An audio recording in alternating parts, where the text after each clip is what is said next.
시편 107편 23절부터 43절까지 읽겠습니다.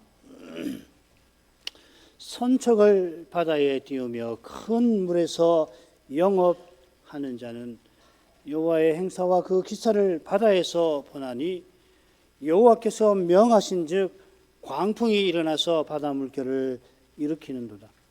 저희가 하늘에 올랐다가 깊은 곳에 내리니 그 위험을 인하여 그 영혼이 녹는도다. 저희가 이리저리 구르며 취한 자같이 비틀거리니 지각이 혼돈하도다. 이에 저희가 그 근심 중에서 여호와께 부르짖음에 그 고통에서 인도하여 내시고 광풍을 평정히 하사 물결로 잔잔케 하시는도다. 저희가 평안함을 인하여 기뻐하는 중에 여호와께서 저희를 소원의 항구로 인도하시는도다. 여호와의 인자하심과 인생에게 행하신 기이한 일을 인하여 그를 찬송할지로다. 백성의 회에서 저를 높이며 장로들의 자리에서 저를 찬송할지로다. 여호와께서는 강을 변하여 광야가 되게 하시며 샘으로 마른 땅이 되게 하시며 그 거민의 악을 인하여 옥토로 연밭이 되게 하시며 또 광야를 변하여 못이 되게 하시며 마른 땅으로 샘물이 되게 하시고 줄인 자로 거기 거하게 하사 저희로 거할 성을 예비케 하시고 밭에 파종하며 포도원을 재배하여 소산을 취게 하시며 또 복을 주사 저희로 크게 번성케 하시고 그 가축이 감소치 않게 하실지라도 다시 압박과 곤난과 우환을 인하여 저희로 감소하여 비굴하게 하시는도다. 여호와께서는 방백들에게 능력을 부으시고 길 없는 황야에서 유리케 하시나 궁핍한 자는 곤란해서 높이 드시고 그 가족을 양무리 갖게 하시나니 정직한 자는 보고 기뻐하며 모든 악인은 자기 입을 봉하리로다. 지혜 있는 자들은 이 일에 주의하고 여호와의 인자하심을 깨달으리로다.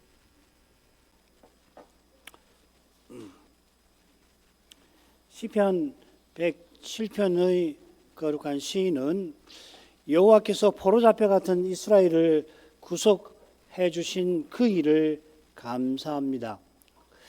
그 시인의 감사가 구체적으로 넷인데 지난 시간 셋째 감사까지 살폈습니다. 이어 마지막 감사를 함께 보십시다. 먼저 근심의 내용인데 앞선 세 감사에 나오는 것과 마찬가지로 먼저 포로 잡혀 같은 이스라엘이 대적에게 겪은 근심이 무엇인가가 나옵니다. 읽겠습니다. 선척을 바다에 띄우며 큰 물에서 영업하는 자는 여호와의 행사와 그 기사를 바다에서 보나니 여호와께서 명하신즉 광풍이 일어나서 바다 물결을 일으키는도다. 저희가 하늘에 올랐다가 깊은 곳에 내리니 그 위험을 인하여 그 영혼이 녹는도다. 저희가 이리저리 구르며 취한 자같이 비틀거리니 지각이 혼돈하도다. 여기 큰 물에서 영업하는 사람은 4절에 사막에서 광야에서 방황하는 자 저희라든지 10절에서 흑암에 앉은 사람, 17절에서는 미련한 자와 마찬가지로 포로 잡혀갔다가 근심을 겪고 마침내 거기서 구속받은 사람입니다. 다만 이들이 배를 띄우고서 바다에서 영업을 한다 하니까 이 앞에 나온 세 감사에 등장하는 부류들과 조금 다른 느낌이 들 수가 있겠습니다만은 큰 물, 광풍, 물결 이건 길 없는 광야와 사망의 그늘과 사망의 문에 가까운 그 곤난처럼 이 포로 생활의 비참함과 괴로움을 잘 보여주는 것이겠죠. 요컨대 포로 생활의 고단함과 힘겨움을 길 없는 광야와 사막의 그늘과 치명적인 질병에 비긴 것이지 포로 잡혀간 사람이 실제로 광야길을 헤매고 다닌 거 아니죠, 그죠? 남의 집에서 종살이를 하고 있었겠죠. 구속받은 사람들을 벗어나게 하신 논문과 새 빗장이 바벨로니아의 막강한 권세를 상징하듯이 열방을 상징하는 거대한 바다에서 두려운 처지에 영업하는 모든 것을 다 잃어버릴 그 두려운 처지에 내몰려서 죽음의 두려움에 시달리는 그런 모습을, 모든 것을 잃어버리는 버릴 그 위험에 처한 것을 지금 여기 묘사하는 것 같습니다. 요컨대 이스라엘의 운명이 거대한 바다에서 거센 광풍과 높은 물결에 아주 위태롭게 된 것을 표현하는 것입니다. 이들이 큰 물에서 배를 타고 겪은 일은 여호와의 행사와 그 기사입니다. 우선 그들이 여호와의 기사를 목격하는 바다는 큰 물과 다른 낱말인데 이게 어디 쓰이느냐면 홍해에서 이스라엘을 줬던 바로의 군대를 몰살시킨 데 이 용어가 사용이 되었습니다. 하나님의 심판을 상징한다 하는 것입니다. 그런 바다에서 이들이 보는 여호와의 행사와 기사는 그들을 이집트에서 건져내신 구속과는 반대되는 거죠. 여호와의 기사할 때는 그런 출애굽에 행하신 그런 일들을 가리킨, 여기는 정반대라 이 말이죠. 그처럼 여호와께서 명하신 즉 광풍이 바다에 일어납니다. 여호와께서 언약을 저버린 이스라엘을 심판하신 겁니다. 둘째 감사에 보면은 흑암과 사망의 그늘에 앉게 된 원인이 여호와의 말씀을 거역한 데 있었는데 여호와께서 그들을 거슬러 말씀을 하셨습니다. 모세를 통하여 경고하신 대로 언약의 저주를 시행하신 겁니다. 바다에서 광풍이 일어나고 물결이 높아지는 것은 이방 나라를 막대기 삼아 자기 백성을 치시는 것입니다. 깊은 바다의 물결이 얼마나 높은지 그들이 하늘에 올랐다가 다시 깊은 곳에 추락합니다. 이 깊은 곳이 시편 106편에 나와요. 지금과 반대로 이스라엘이 홍해를 건너간 것을 바다 지나가기를 광야를 지남 같아, 그렇게 앞선 시에서는 그렇게 되어 있습니다. 이 깊은 곳은 태초에 묻을 덮던 깊음, 창세기 1장 2절에 나오는 깊음과 같은 낱말입니다. 여호와 하나님께서 깊음에 물 사이에 궁창이 있으라 하시고 궁창 아래 물을 한 곳에 모으니까 사람이 살만한 묻이 드러났지요. 이스라엘이 하늘에 올랐다가 깊은 곳까지 내려갔다 하는 것은 창조의 목적을 허는 죄 때문이고, 그 죄 때문에 사람으로 지음받은 뜻을, 의미를 상실한 상태라는 겁니다. 이게 영원히 녹았다 하는 표현에 담긴 뜻이기도 합니다. 여호와 하나님이 큰 소리를 내시니 땅이 녹는다 했는데 이건 이방을 멸해버리신다 하는 말입니다. 그처럼 포로 잡혀간 이스라엘은 망합니다. 스스로는 하나님을 가까이 하여 그 거룩한 영광을 드러내며 살지 못하는 죽음에 떨어졌습니다. 골짜기에 뼈가 되고 만 것입니다.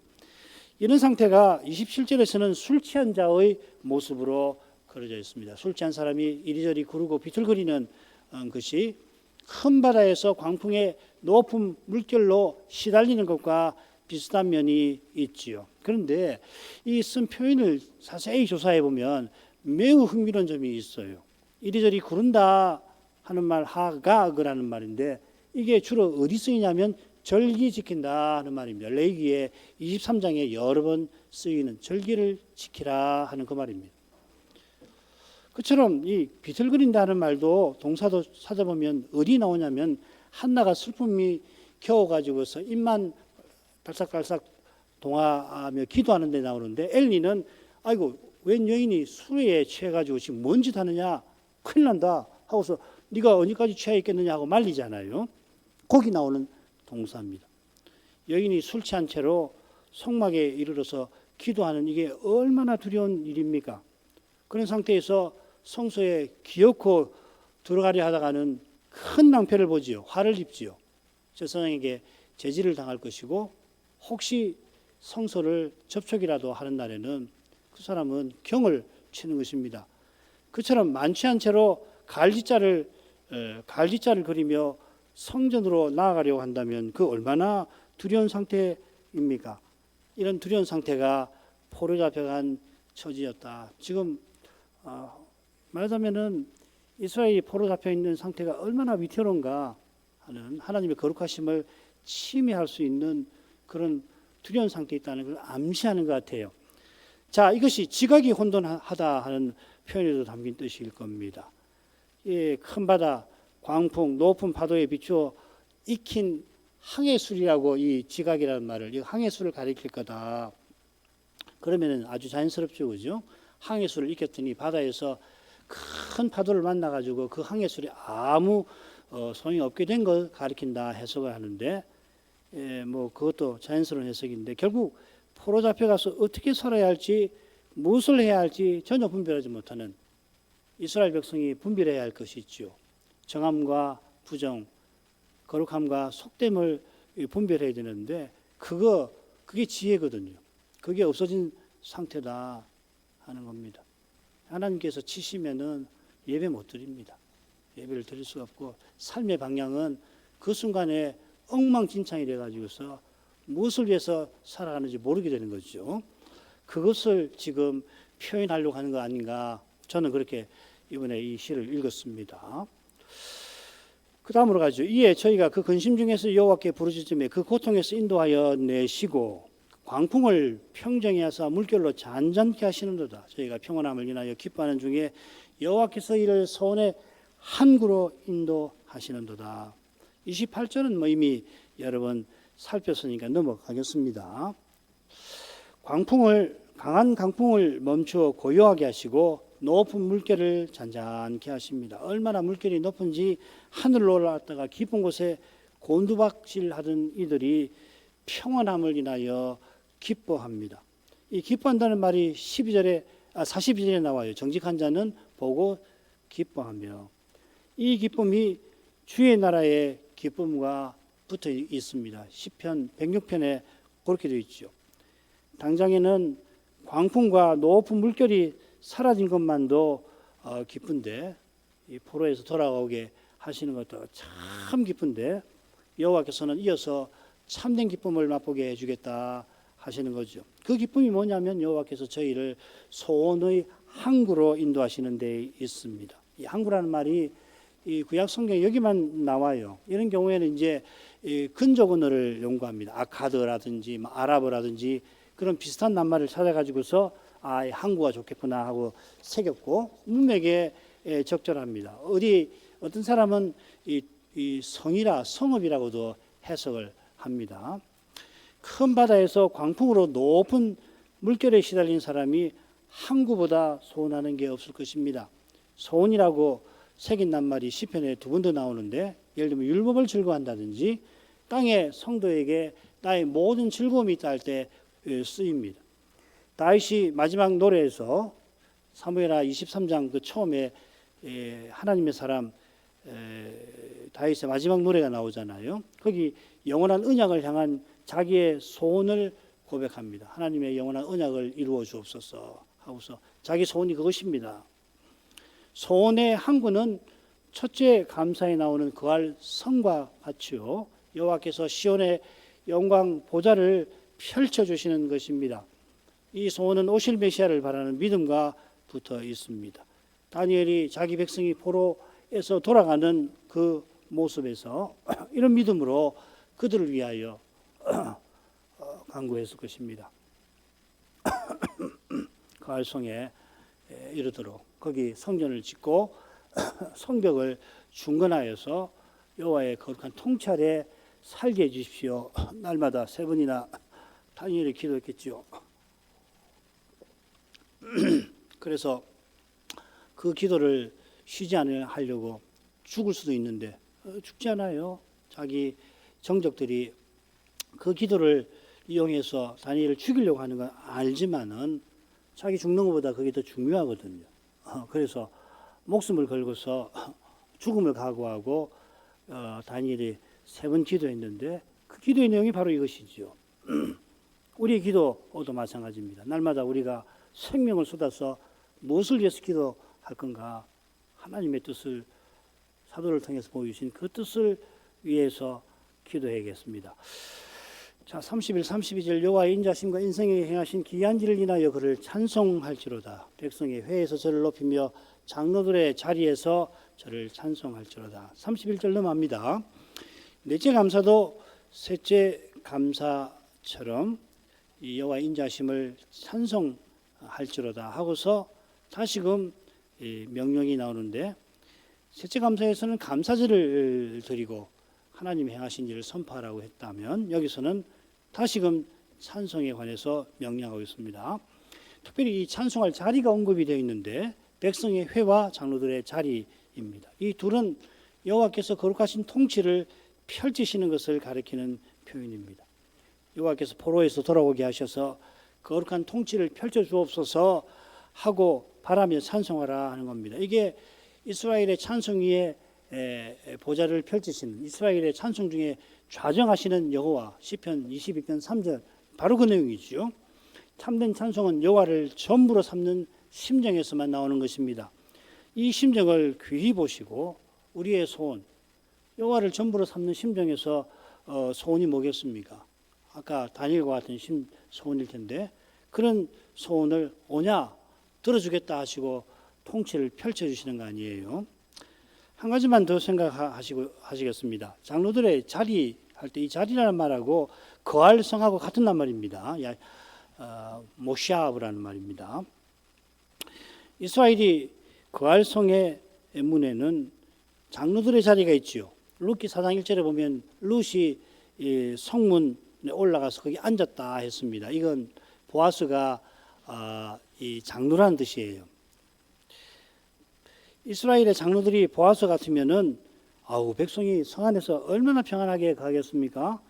보아스가 모압에서 돌아온 나오미와 룻에게 희년의 규례를 조차 선대하였죠. 그런 보아스를 통해서 과연 다윗 왕이 태어납니다. 이런 역사를 시편 107편의 시인은 누구보다 잘 알고 그런 찬송을 드리라 했을 겁니다. 그 다음으로 가죠. 이 33절부터 41절까지인데 둘로 나눌 수가 있겠습니다. 여호와께서 강을 광야가 되게 하시고 반대로 광야를 못이 되게 하십니다. 33절부터 38절 다시 길 없는 광야에서 유리하게도 하시고 이 방백들을 궁핍한 자는 그 가족을 양무리가 계도하신다. 39절부터 41절입니다. 강을 광야로 변하게 하시는 것은 그 거민의 악을 인함이고, 광야에서 유리하던 이들을 양무리같이 돌보시는 것은 여호와의 인자하심에 있겠죠. 먼저 처음 부분을 보시겠는데 절반을 먼저 보겠습니다. 여호와께서는 강을 변하여 광야가 되게 하시며 샘으로 마른 땅이 되게 하시며 그 거민의 악을 인하여 옥태로 연밭이 되게 하시며, 강을 변하여 광야 사막이 되게 하시는 것은 그 거민의 악에 있습니다. 우리말은 이제 어순 때문에 34절 처음에 그 거민의 악을 인하여 이렇게 나오는데 원문에는 34절 끝에 나옵니다. 그러니까 그 거민의 악을 인하여를 여호와께서는 그 거민의 악을 인하여 이렇게 새겨도 좋을 겁니다. 사실 이게 원문과 더 맞는 번역인데, 아무튼지 이 앞에 33절도 이 그 거민의 악을 인하여 다 붙여서 읽는 게 좋습니다. 그 거민이라고 했으니까 거기에 거하는 백성이란 말인데 어디냐면 옥토였던 땅에 거하던 사람이겠지요. 옥토라서 거기에 강이 흐르고 샘이 마르지 않았는데 이 땅이 바로 젖과 꿀이 흐르는 가나안을 가리킵니다. 거할 성을 세울 땅입니다. 언약의 땅에 거하던 사람들이 악을 내놓았습니다. 이 악이라는 말이 25절에는 위험이라고 되어 있고 39절에는 곤란이라고 새겨져 있는데, 여기서는 선하신 여호와와 여호와의 선하심에 반대되는 악을 가리킬 겁니다. 선하신 여호와께서 선한 것들을 베푸셨는데 그 선한 것으로 선하신 하나님을 대적하는 것을 가리키는 겁니다. 이 악이죠, 그죠? 그래서 바다에서 죽을 위험에 떨어졌던 겁니다. 바로 이것이 강을 변하여 광야가 샘으로 마른 땅이 옥토가 연밭이 되게 하시는 것입니다. 이스라엘이 지독한 악을 내놓았기 때문에 하나님이 그들을 포로 잡혀가게 하신 것입니다. 거기서 돌아오게 하신 그 지금 시인은 전에 포로 잡혀가게 되었던 그 일을, 죄로 말미암아 그렇게 되었던 일을 상기시키며 악을 멀리하라고 권하는 것이겠습니다. 35절부터 읽겠습니다. 또 광야를 변하여 못이 되게 하시며 마른 땅으로 샘물이 되게 하시고 줄인 자로 거기 거하게 하사 저희로 거할 성을 예비케 하시고 밭에 파종하며 포도를 재배하여 소산을 취게 하시며 또 복을 주사 저희로 크게 번성케 하시고 그 가축이 감소치 않게 하실지라도. 광야를 못이 되게 하셨다 했는데 이 못이라는 말을 찾아보면 출애굽 또 포로 귀환을 가리킬 때 나오는 독특한 표현입니다. 이 시는 포로 귀환을 감사하는 것이므로 이 부분은 포로 귀환 이후에 있을 하나님의 구원에 관한 말씀으로 보는 것이 자연스럽겠죠. 포로에서 돌아온 다음에도 이스라엘은 다시금 범죄합니다. 성전을 재건하고 예루살렘 성벽을 중건하는 그 시기에 이미 심각한 죄를 범하죠. 에스라 느헤미야에 바로 그 각각 나오지 않습니까? 거룩한 시인은 포로 귀환이 영원한 구원이 아니라는 걸 잘 압니다.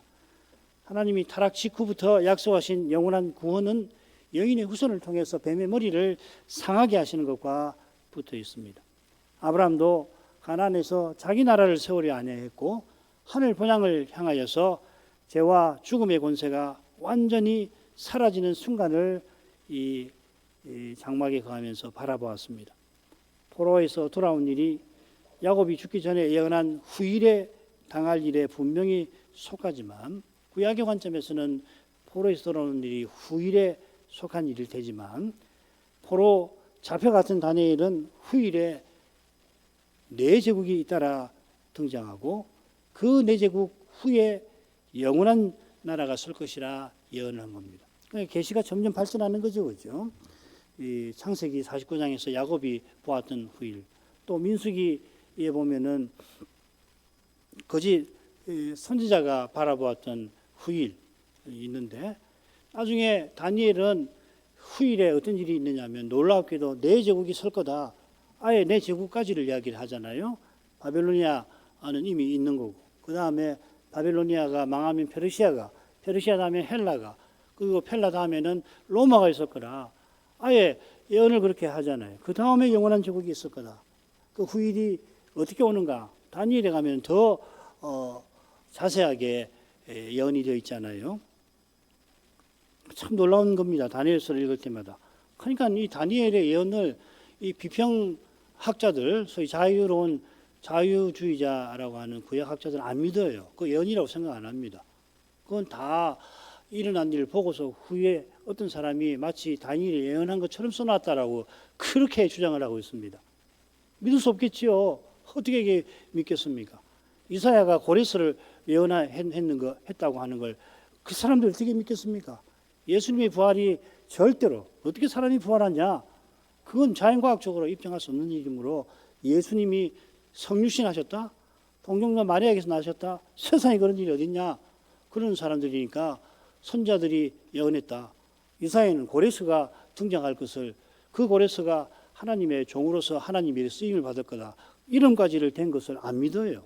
그러니까 뭐 제2 이사야다, 제3 이사야다 하고서 이사야서를 셋으로 나눠가지고서 그거 다 그 후대에 이사야가 쓴 것이 아니고 예언 부분 그건 다 후대에 어떤 사람이 쓴 거다. 그런 막말을 서슴지 않고 있잖아요.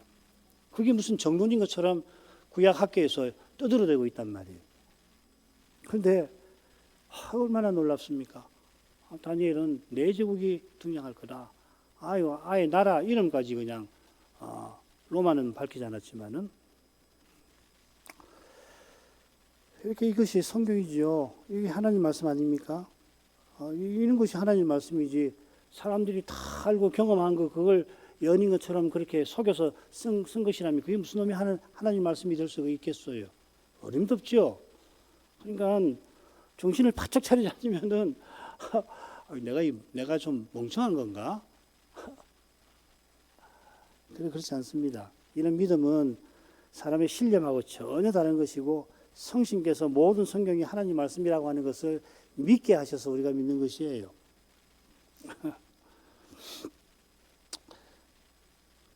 그래, 포로 귀환 후에도 그 이제 페르시아가 바빌로니아를 정복한 그때 포로 귀환이 곧 있잖아요. 고레스가 왕이 되자마자. 그러니까 그 이후로도 세 제국이 페르시아, 헬라, 로마 나라가 일어서고 넘어지는 그런 일이 있어야 이 메시아가 영원한 제국을 세우시는 거 아닙니까? 마침내 로마 제국 시대에 메시아가 오셔서 다니엘이 바라던 하나님 나라가 가까이 왔다.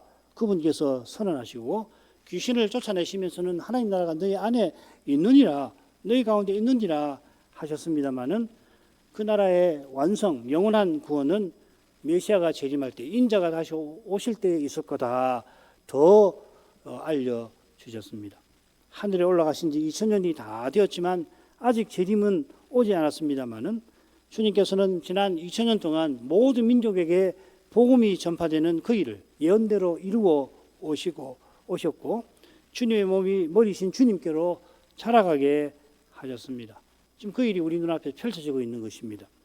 십자가로 마귀를 결박하신 채로 이 놀라운 일을 이루어 오셨는데 재림 직전에는 그 결박을 잠시 풀어서 마귀가 놓이게 할 거라 그런 일도 알려주셨고 그러면 적그리스도가 등장할 텐데 얼마나 끔찍한 일을 행할 거라 이런 일도 우리에게 다 알려주셨습니다. 시편 107편의 시인이 이런 일에 관해서 얼마나 알았는지 저로서는 헤아리기 힘듭니다마는 그가 이상 중에서 보고서 바라던 것보다 비할 수 없이 신실하게 원하신 주님은 이 일들을 지금도 이루어가고 계십니다. 이루어가시는 일이 너무도 높고 넓고 거룩하여서 우리가 미처 헤아리지 못하는 점이 많고 심지어 우리는 그 일을 믿지를 못해서 눈앞에 현실만 보면은 기독교가 문 닫게 되었고 예수님이 다시 오실 것 같이 않아 보이니까 낙심이 되기도 합니다마는 아버지께서 아들을 십자가에서 아끼지 않고 내어주신 그 사랑을 통하여서 틀림없이 약속대로 다 이루실 것을 이 사랑이 우리로 하여금 믿지 않을 수 없게 하실 것입니다. 지금 시인이 이 부분에서 바로 그 교훈을 전하는 것입니다. 광야를 변하여 못이 되게 하시는 것은 하나님의 거룩한 사랑을 가리키는 것입니다. 그리고 이 사랑은 그리스도의 십자가와 부활에서 이미 생생하게 드러났습니다. 강단에서는 이 십자가와 부활을 끊임없이 전해야 하는 것이죠. 줄인 자로 거기 거하게 하사 저희로 거할 성을 예비케 하신다. 첫째 감사랑 아주 비슷합니다. 그들이 거할 성을 세운다. 예비한다는 말, 세운다는 말이거든요. 세우는 것은 포로 생활에서 돌아와 예루살렘을 중건하는 것 아니겠죠. 다시 포로 잡혀가서 또 와서 예루살렘을 세우고 또 잡혀가서 예루살렘을 세우고 그거 이야기하는 거 아니겠죠. 우리가 지금 하늘의 시온산과 예루살렘에 이른 것, 나아가 장차 하늘 성소에 우리가 들어가는 것, 그걸 가리키는 것이에요. 이스라엘이 포로 생활에서 돌아와서도 지키지 못했을 희년과 안식년 규례의 목적이 실현되는 그날을 시인은 자기 시대에 가리켜 보이는 것입니다.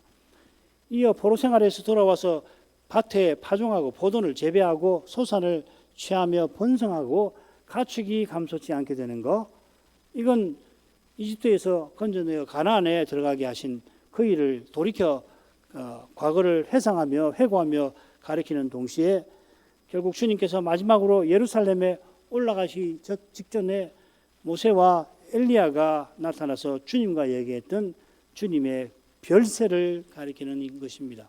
출애굽이라고 그랬죠.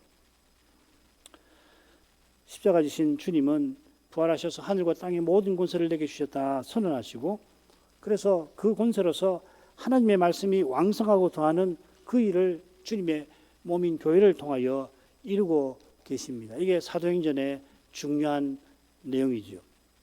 사도행전 6장, 12장 또 19장에 바로 이것이 나오지 않습니까? 하나님 말씀이 왕성하여 세력을 다하고 더하더라. 그 예수님께서 하늘과 땅의 모든 권세로서 하나님 말씀이 왕성하고 더하는 그런 사회를 그리스도의 몸인 교회를 어떻게 세워나가시는가? 그 초기 사도시대의 역사가 바로 사도행전입니다. 지금도 그 일을 행하고 계십니다. 이스라엘이 여호와를 아는 지식이 없어 망하였습니다마는 장차 영원한 나라는 여호와의 지식, 여호와라는 지식이 거기 충만할 것입니다. 자, 이사야 11장이죠. 거기 이 9절에 나오는데 앞에 1절부터 8절까지를 쭉 읽어보시면은 이 내용이 어떤 의미인가 하는 것을 알게 되실 겁니다. 39절부터 41절을 읽습니다. 다시 압박과 곤란과 우환을 인하여 저희로 감소하여 비굴하게 하시는도다. 여호와께서는 방백들에게 능력을 부으시고 길 없는 황야에서 유리케 하시나 궁핍한 자는 곤란해서 높이 드시고 그 가족을 양무리 같게 하시나니. 이 다시라는 말은 없는 말이에요. 이건 이 번역자가 새겨서 넣었습니다.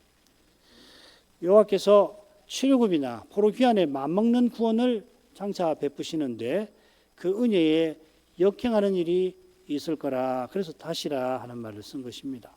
하나님 은혜로 가축이 감소치 아니하게 하셨는데 이제는 언약 백성이 감소하게 하십니다.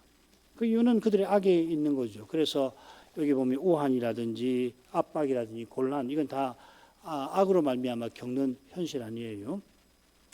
이렇게 해석해도 뭐 나쁘진 않아요. 다시라고 읽으셔도 상관이 없는데, 아니면 33절부터 38절의 내용, 같은 내용을 반복하는 다른 관점으로 보여주는 것이라 봐도 좋습니다. 앞서는 언약 백성의 죄로 하나님의 심판을 받는 일이 심판하신 하나님께서 은혜로 자기 백성을 회복하시는 일보다 절반 정도 짧지요. 여기서는 반대로 언약의 저주를 받는 것이 은혜로 회복되는 것보다 2배로 깁니다. 2절, 1절. 앞에는 2절, 넉절 이렇게 됐죠, 그죠? 이게 이제 아주 문학적 묘미 아니겠습니까?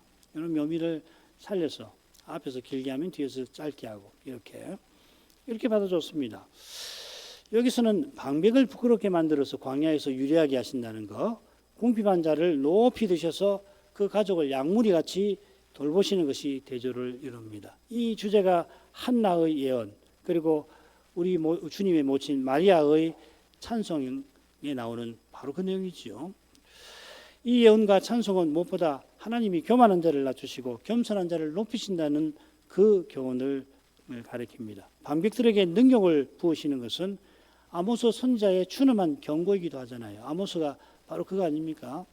이 부자들하고 방백들, 그 다음에 판사들이 그룹을 만들어가지고 아예 사교 모임 같은 것을 만들어가지고서 백성을 학대하고 수탈을 하는 장면이 나오지 않습니까? 그처럼 궁핍한 자는 시편 109편에서 원수에게 회방당하는 다윗과 같은 인물입니다. 다윗은 자기를 궁핍한 자라 부릅니다. 이들은 원수의 미움과 공격의 곤란에 떨어집니다만 공고랑 같은 말입니다. 하나님께서 거기서 벗어나게 하십니다. 10절에서 공고는 열방이 포로잡힌 이스라엘에게 안기는 죽음의 고통입니다만 여기서는 원수들이 언약의 나라를 열방처럼 만든 결과로 겪는 핍박 같습니다. 같은 말인데 다르지, 그렇죠? 여호와께서 마침내 거기서 건져주실 때 다시는 그런 핍박을 겪지 아니하게 하십니다. 그처럼 언약의 나라를 세상 나라로 만든 이들은 세상 나라에 사로잡혀 길 없는 광야에서 유리하게 하시는 반면에 그들에게 고난당하는 이들은 주께서 목자로서 그 가족을 양무리처럼 돌보십니다. 주의 나라에 영원히 살도록 이끄십니다. 마지막으로 하겠습니다. 정직한 자는 보고 기뻐하며 모든 악인은 자기 입을 보응하리로다. 지혜 있는 자들은 이 일에 주의하고 여호와의 인자심을 깨달으리로다. 정직한 자가 보는 것이 뭐겠습니까? 여호와의 의로운 심판과 은혜로운 구원이겠죠. 정직한 자에게는 하나님의 심판과 구원이 다 기쁜 일입니다. 이스라엘이 망하기 직전에 얼마나 우상을 섬기고 방백이 가난한 백성을 압제하였습니까? 그런 끔찍한 죄가 버젓이 저질러지고 더 심해질 때에 정직한 자의 영혼은 얼마나 괴로웠겠습니까? 하나님의 공의가 참 우리에게 기쁜 일이거든요. 그런 끔찍한 다니엘같이 정직한 자도 함께 포로 잡혀갔지만 여호와께서 거기서 돌이키게 하실 때에 다니엘이 얼마나 하나님 은혜에 기뻐하였겠습니까? 그때 이스라엘을 멸망시킨 느부갓네살이 고르스에게 멸망할 때에 저 선지자는 실로 기뻐했을 겁니다. 다니엘이 고르스에게 이 일 다 일러줬을지도 모릅니다. 그러나 모든 악인은 그때 자기 입을 봉할 것입니다. 심판이 너무도 두려워서 그런 것입니다. 하나님 심판이 들이닥칠 때 얼마나 무서운지 몰라요. 시인은 지혜 있는 자들 들어 이런 거룩한 일들을 깊이 살펴서 거기 드러나는 여호와의 인자심을 깨달으라 권합니다. 이 시인이 누구보다 지혜로운 사람이라 시의 처음에 그리고 이어지는 네 개의 감사에서 여호와의 인자심에 그가 감사를 드렸습니다. 시인의 지혜는 성신의 감화 곧 말씀을 깨닫는 데 있습니다. 성신께서 시인을 영감하셔서 이 위대한 시를 쓰게 하신 것입니다. 이 시는 다른 성경과 더불어 하나님의 계시 곧 말씀입니다. 이 계시는 무엇보다 여호와께서 여호와의 종되심을 전합니다. 여기에 여호와의 인자심도 단연 드러납니다. 그리스도의 영광을 뵙는 거기서 거룩한 역사를 보는 거룩한 안목을 얻는 것입니다. 지금 우리 눈앞에 펼쳐져 가는 역사가 부활하신 그리스도가 다시 오실 때까지 우리와 함께 하셔서 아버지의 뜻을 받들어 가시는 무대이고 그 현장인 것입니다. 우리가 이 그리스도와 함께 고난받으며 저 목표로 나아가는 이것이 말씀을 깨닫는 증거입니다. 말씀을 깨닫지 않으면 이런 일은 알지도 못하고 받아들이지를 못하는 겁니다.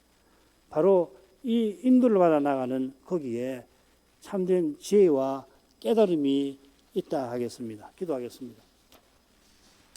거룩하신 아버지, 시인이 포로 생활에서 돌이키게 하신 하나님의 인자하심과 신실하심을 깨닫고서 이 거룩한 시를 성신의 영감 아래 쓴 줄 믿습니다. 이런 시가 사람의 경험과 생각에서 나올 수가 없고 성신의 영감을 따른 것이라 저희가 성신의 감화를 구하면서 이 거룩한 계시를 계속하여 읽고 또 읽어서 마침내는 깨닫게 해주시는 것이 있을 때에 시인이 바라던 메시아와 그분의 나라를 저희도 더욱 사모하게 하실 것입니다. 인자가 다시 오시는 그날까지 시인이 교훈하는 것처럼 하나님의 심판과 은혜를 눈앞에 현실에서 보게 하시고 거기서 여호와의 인자하심 안에 늘 거할 수 있게 하시옵소서. 넘어지는 자에게는 하나님의 의미가 있다 하신 것처럼 넘어지게 하는 시험을 늘 주의하고 또 주의하게 하옵소서. 우리 주님도 시험에 떨어지지 않게 기도하라 하셨습니다. 이런 시대에 이런 일이 더욱 심해지고 있나이다. 정직한 자들이 되어서 언약의 하나님을 더욱 믿고 의지하여서 주께서 행하시는 일들을 우리 현실에서 볼 수 있게 하시고 그리하여 이 시인이 누리던 권하던 정직한 자들의 기쁨에 이르게 해 주옵소서. 예수님의 이름으로 기도합니다. 아멘.